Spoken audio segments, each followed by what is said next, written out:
राजस्थान में स्थानीय नगरीय स्वशासन काफी अच्छा टॉपिक है और इस टॉपिक को हम पढ़ने वाले हैं। तो इसको मैं डिस्कस करता हूं कि स्थानीय नगरीय स्वशासन, नगरीय स्वशासन से आपको समझ में आ रहा होगा कि नगर पालिका, नगर परिषद, तो ये सिस्टम राजस्थान में कब से लागू हुआ, ये चीज काफी इंपॉर्टेंट है। वन बाय वन मैं डिस्कस करूंगा, आपको हर एक चीज क्लियर हो जाएगी। तो नगरीय शासन प्रणाली जो हमारे स्टार्ट हुई थी, ये हुई थी 74वें संविधान संशोधन। और संशोधन में क्या होता है कि कोई कॉन्स्टिट्यूशन अपना लिखा होता है, जो संविधान लिखा होता है उसमें कुछ हेर बदल कर देना, कुछ चीजें ऐड कर देना या कुछ चीजें उनमें इंप्लीमेंट कर देना, वही होता है उसका संशोधन। तो इन्होंने क्या किया था कि 74th, इससे पहले 73 हो चुके थे, समझ रहे हो। तो 74th संशोधन किया था संविधान में और उसमें 1992 को संवैधानिक दर्जा दे दिया।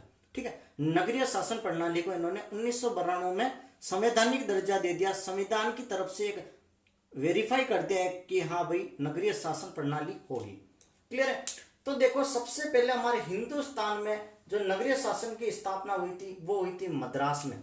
ठीक है, मद्रास में 1667 में मद्रास में पहली नगर निगम बन गई थी। ठीक है, यहां तक क्लियर है। ओके, अब चलते हम राजस्थान में कैसे क्या स्टार्ट हुआ। तो कई बार आपके जो जयन का जो टॉपिक है उसमें 74वां संविधान संशोधन भी दे रखा है, तो ये मैं डिस्कस कर रहा हूं, ध्यान से सुनना। तो कह रहा 1992 का 74वां संविधान संशोधन अधिनियम। तो इस अधिनियम में क्या इंप्रूवमेंट किया, क्या चीज जोड़ी, क्या चीज हटाई, इसको हम डिस्कस करते हैं। ठीक है, तो ये कह रहा है कि 1992 का जो 74वां संविधान संशोधन अधिनियम था, इसमें क्या किया इन्होंने, नया भाग जोड़ा, एक नया चैप्टर, नया भाग जोड़ा, वो है 9 क।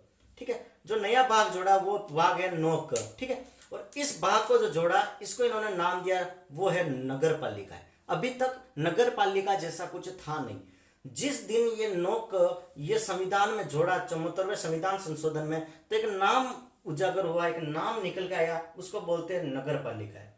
और इंग्लिश में बात करें दैट इज द म्यूनिसिपैलिटीज। ठीक है, म्यूनिसिपैलिटीज। ठीक है, यहां तक क्लियर हो गया। और एक अनुसूची भी जोड़ी गई, वो अनुसूची थी, वो थी 12वीं अनुसूची। क्वेश्चन पूछा जाएगा कि जो स्थानीय नगरीय स्वशासन था उसमें कौन सी अनुसूची जोड़ी गई, तो वो थी 12वीं अनुसूची। ठीक है, 9 क जोड़ा गया। और इसमें क्या किया था कि जो नगर पालिका का था उसमें क्या 18 कार्यकारी विषय वस्तु का उल्लेख किया। जो नगर पालिका के कार्य क्या होंगे, तो 18 कार्यकारी विषय वस्तु का उल्लेख किया।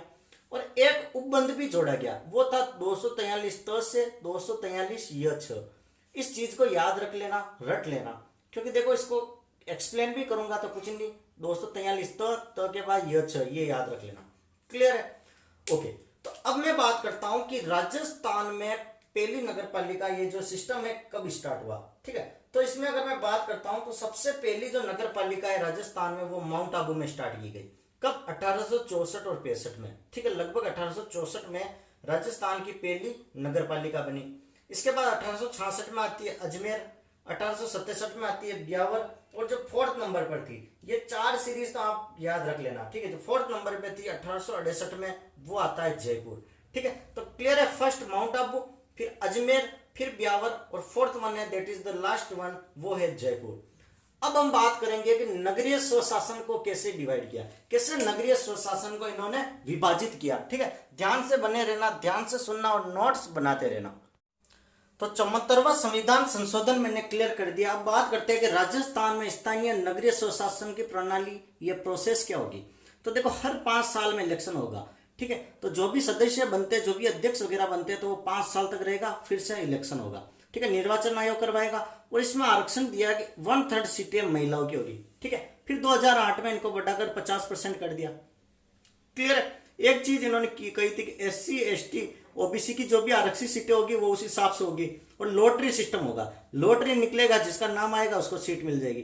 पॉइंट क्लियर है, यहां पर पॉइंट क्लियर है। ओके, अब कह रहा है कि नगरीय सिस्टम में राजस्थान में, अगर नगरीय सिस्टम की बात करूं तो 3 लेवल पे बताया। फर्स्ट है नगर पालिका, सेकंड है नगर परिषद, थर्ड है नगर निगम। नगर पालिका सबसे छोटा, इसमें 20,000 से ज्यादा जनसंख्या और 1 लाख से कम, तो मतलब 20,000 से 1 लाख तक लोग होंगे, तब जो बनेगा वो होगा नगर पालिका। अब अगर 1 लाख से 5 लाख की बात करता हूं तो बनेगा नगर परिषद, और नगर निगम बनेगा 5 लाख से ज्यादा। ठीक है, 5 लाख से ज्यादा जनसंख्या है, नगर निगम बन जाएगा। तो यहाँ पर जो मेयर आदमी होता है वो होता है अध्यक्ष, ठीक है, यहाँ पर होगा वो होगा अध्यक्ष, और यहाँ पर जो होगा नगर निगम में वो होगा महापौर। कौन होगा? महापौर, मेयर भी बोलते हैं इसको, क्लियर है, इसको मेयर भी बोलते हैं। तो अब सिलेक्शन कैसे होगा? तो क्या होगा कि फॉर एग्जांपल मैं नगर पालिका का एग्जांपल लूं, तो नगर पालिका में क्या होंगे कि वार्ड पंच बनाए जाएंगे, इलेक्शन करवा के वार्ड पंच बनाएंगे, और कम से कम 13 वार्ड पंच होने चाहिए, और इनकी योग्यता क्या होगी, 21 साल के हो, और मतदाता सूची में इनका नाम हो, क्लियर है।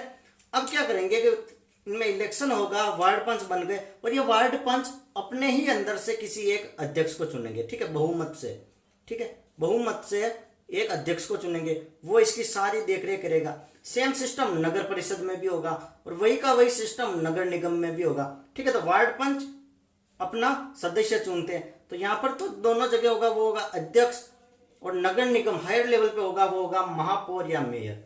पॉइंट क्लियर है? तो यहां तक आई थिंक आपको स्थानीय नगरीय स्वशासन की व्यवस्था समझ में आ गई कि कैसे राजस्थान में स्थानीय नगरीय स्वशासन 74वें संशोधन में स्टार्ट किया और ये कैसे चलता है। आपको मैक्सिमम प्रोसेस और सारी प्रणाली समझ में आ गई होगी। तो अगर आपको यह वीडियो अच्छा लगा हो तो सबसे पहले इसको लाइक करें, शेयर करें, सब्सक्राइब करें, क्योंकि यार सब्सक्राइब वगैरह करोगे, शेयर करोगे, तब मुझे भी मोटिवेशन मिलता है कि हाँ आपको वीडियो समझ में आ रहा है। Thank you so much.